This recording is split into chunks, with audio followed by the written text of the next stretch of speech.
Ops, wait lang. Huwag ka muna mag-scroll at syempre magbibigay tayo ng ating word of the day at sagutin natin ang tanungan na to. Ang sabi dito, Samuel, a researcher in the Philippines. One time he visit to other country in order to conduct study about the policing system of the said country.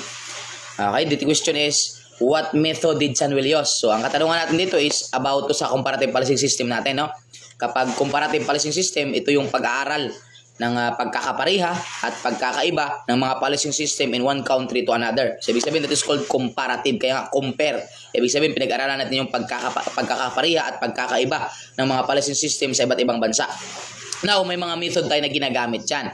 Pero ang katanungan sa atin dito, yung ating researcher daw ay mismong lumipad or pumunta sa nasabing country para mag-aral.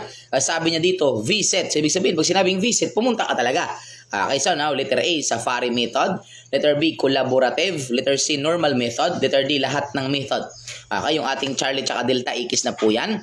Dalawa na lang po pinakamalapit na sagot natin dyan is safari tsaka collaborative method natin.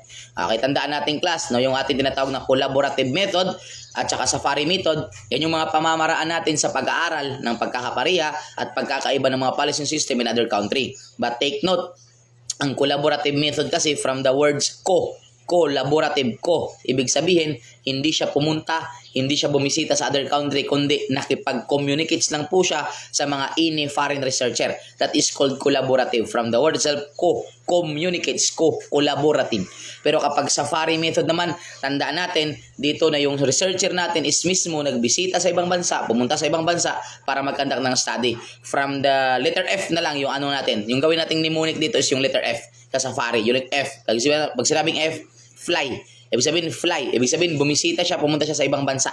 Ayun. Kasi ang collaborative communicates. Ang ginawa niya, nakipag-communicate lang sa mga foreign researcher natin. Okay, so yun. Sana nakatulong sa inyo to. The correct answer natin dito is walang iba kundi yung alpha. Kasi visit to other country daw. Kaya kailangan natin ng comprehension talaga or analysis sa mga tanong natin. Okay? At ito pa din ang inyong lingkod, your Mr. Word of the Day, Emmanuel Damastor Schumann, Villa Isabelalos, CBRC National Lecturer and Registered Criminologist. Nagsasabi sa inyo na para pumasa sa examination, kailangan natin ng baso siya at tsamba. Baso siya, basa, sulat, and share, sabi ng tsamba, tiyaga, sipag, at manalangin bawat araw. Thank you so much. God bless you all.